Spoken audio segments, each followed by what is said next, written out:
Cheers, guys.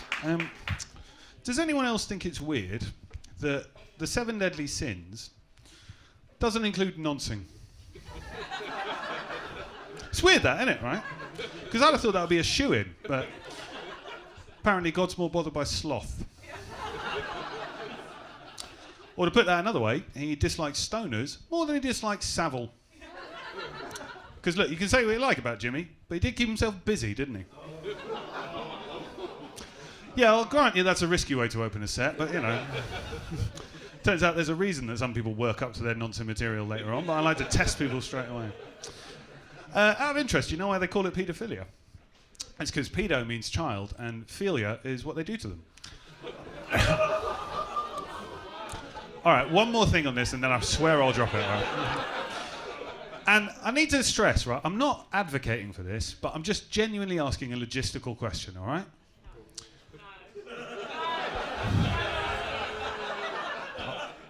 How do you set up a pedo ring, right? Because that has got to be a nervy first conversation, hasn't it?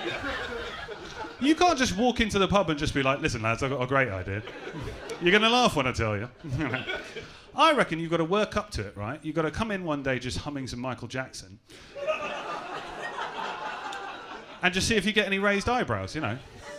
And then next week, if you're all in the clear, you just come in doing some Lost Prophets and you just work your way down less and less talented paedophiles until you're sure everyone's on board. And then you work up to that burning question. Do you want to join the priesthood? Right, I think we've done quite enough on that. But speaking of sex offenders, Donald Trump. We got any Americans in?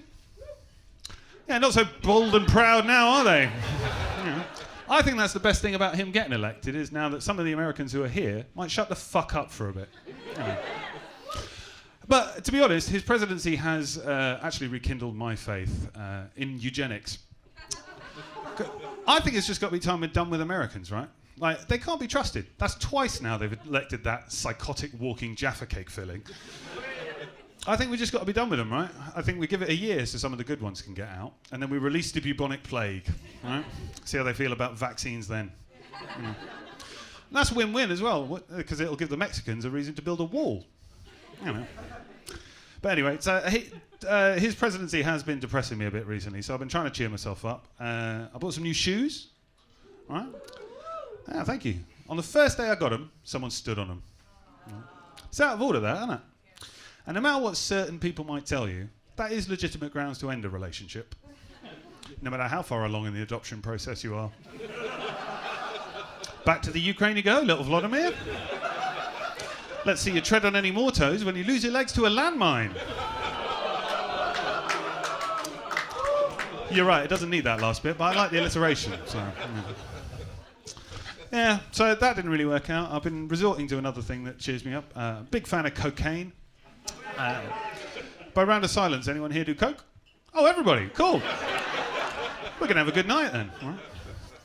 Right? People think that cocaine is a really classy drug, right? But in my experience, there's nothing that classy about pretending to your boss you've had a 6-month cold. Like, no, it's bad, I can't seem to shake it, yeah. But yeah, I mean, to be honest, I probably have a bit too relaxed an attitude to drugs because I kind of grew up around them. Like, I don't know if anyone here's ever done a line with their mum. Don't worry, that's the correct answer, but I will say it brings you closer together as a family, you know, and guarantees a white Christmas. The only problem with it is that it does kind of take the thrill out of the drug for you, right? Because I went around the other day and my parents were there doing lines and energetically reminiscing about Tupperware they used to own. You know, it's not exactly Scarface, is it? The biggest thrill we get out of it these days is betting on whether this is going to be the line that gives my stepdad a heart attack. Anyway.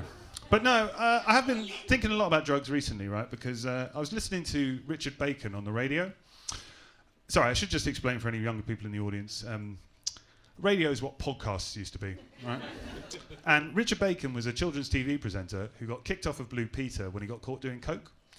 Now, I'm a drug taker, right? But I actually think that's really out of order, right? If you're a celebrity, I don't think you should get mixed up in drugs, especially not if you're one that kids look up to, because it is going to come out eventually, and it just like shatters their innocence when it does, right? So whenever I hear about a celebrity who's getting into drugs these days, I just really think it represents like a fall from grace, you know, or a balcony.